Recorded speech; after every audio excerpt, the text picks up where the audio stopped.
श्री गणेशाय नमः। शांताकारं भुजगशयनं पद्मनाभं सुरेशं विश्वाधारं गगनसदृशं मेघवर्णं शुभांगं लक्ष्मीकान्तं कमलनयनं योगिविद्यानिगम्यं वन्दे विष्णुं भवभयहरं सर्वलोकैकनाथं। प्रहलाद, नारद, पराशर, पुंडरीक, व्यासाम्बरीश, शुकशौनक, भीष्मदालभ्यान्, रुक्मांग, गदार्जुन, वसिष्ठ, विभीषण आदीन पुण्यानि महान् परम भागवतान् स्मरामि। शुरू करते 24वां अध्याय सांख्य योग। भगवान श्री कृष्ण कहते हैं, प्यारे उद्धव, अब मैं तुम्हें सांख्य शास्त्र का निर्णय सुनाता हूँ। प्राचीन काल के बड़े बड़े ऋषि मुनियों ने इसका निश्चय किया है। जब जीव इसे भलीभांति समझ लेता है तो वह भेद बुद्धि मूलक सुख दुख आदि रूप भ्रम का तत्काल त्याग कर देता है। युगों से पूर्व प्रलय काल में, आदि सतयुग में और जब कभी मनुष्य विवेक निपुण होते हैं, इन सभी अवस्थाओं में ये संपूर्ण दृश्य और दृष्टा जगत और जीव विकल्प शून्य, किसी प्रकार के भेदभाव से रहित केवल ब्रह्म ही होते हैं। इसमें संदेह नहीं कि ब्रह्म में किसी प्रकार का विकल्प नहीं है। वह केवल आदित्य सत्य है। मन और वाणी की उसमें गति नहीं है। ब्रह्म ही माया और उसमें प्रतिबिंबित जीव के रूप में दृश्य और दृष्टा के रूप में दो भागों में विभक्त सा हो गया है। उनमें से एक वस्तु को प्रकृति कहते हैं, उसी ने जगत में कार्य और कारण का रूप धारण किया है। दूसरी वस्तु को, जो ज्ञान स्वरूप है, पुरुष कहते हैं। उन्होंने बताया कि भगवान के ही दो रूप हैं, जो क्या है, जीव और माया, जिसको हम भगवान की दोनों शक्तियाँ कहते हैं। तीन शक्तियाँ बोलते हैं वैसे। एक भगवान की स्वयं की शक्ति होती है, एक जीव शक्ति है और एक माया शक्ति है। उद्धव जी, मैंने ही जीवों के शुभ अशुभ कर्मों के अनुसार प्रकृति को शुद्ध किया। तब उससे सत्व, रज और तम ये तीन गुण प्रकट हुए। उनसे क्रिया शक्ति प्रधान सूत्र और ज्ञान शक्ति प्रधान महतत्व प्रकट हुए। वह दोनों परस्पर मिले हुए ही हैं। महतत्व में विकार होने पर अहंकार व्यक्त हुआ। यह अहंकार ही जीवों को मोह में डालने वाला है। वह तीन प्रकार का है, सात्विक, राजस और तामस। अहंकार पंच तन्मात्रा, इंद्रिय और मन का कारण है, इसलिए वह जड़ चेतन उभयात्मक है। तामस अहंकार से पंच तन्मात्राएं और उनसे पांच भूतों की उत्पत्ति हुई, तथा राजस अहंकार से इंद्रियां और सात्विक अहंकार से इंद्रियों के अधिष्ठाता 11 देवता प्रकट हुए। वो 11 देवता कौन है? उसमें स्टार लगा हुआ है। 5 ज्ञानेंद्रियां, 5 कर्मेंद्रियां और 1 मन। इस प्रकार 11 इंद्रियों के अधिष्ठाता 11 देवता हैं। ये सभी पदार्थ मेरी प्रेरणा से एकत्र होकर परस्पर मिल गए और इन्होंने ये ब्रह्मांड रूप अंड उत्पन्न किया।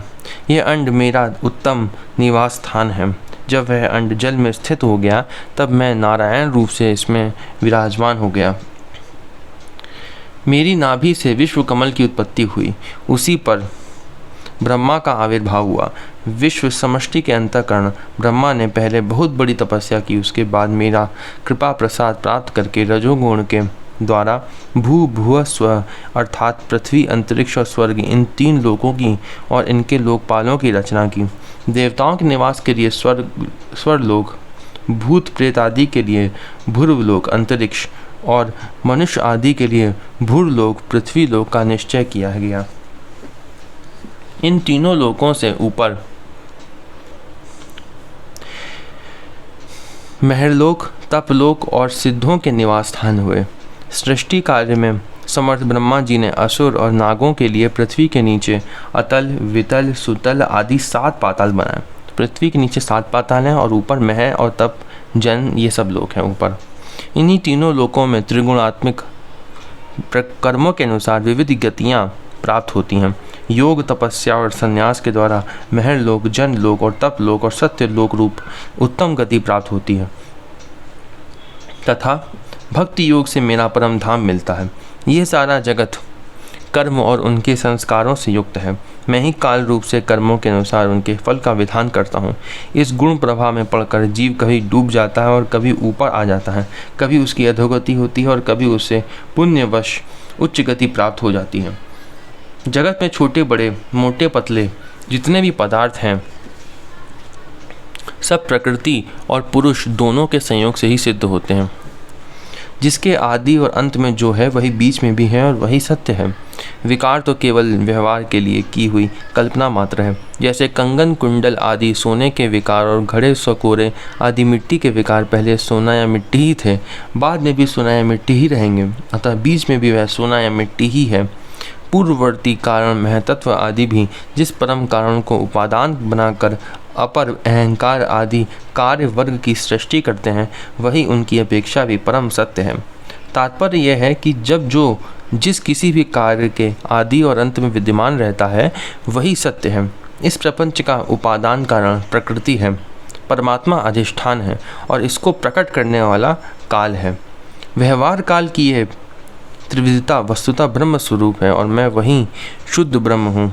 जब तक परमात्मा की ईश्वर शक्ति अपना काम करती रहती है, तब तक उनकी पालन प्रवृत्ति बनी रहती है। तब तक जीवों के कर्म भोग के लिए कारण कार्य रूप से अथवा पिता पुत्र आदि के रूप से यह सृष्टि चक्र निरंतर चलता रहता है। ये विराट ही विविध लोकों की सृष्टि स्थिति और संहार की लीला भूमि है। जब मैं काल रूप से इसमें व्याप्त होता हूँ, प्रलय का संकल्प करता हूँ, तब यह भुवनों के साथ विनाश रूप विभाग के योग्य हो जाता है।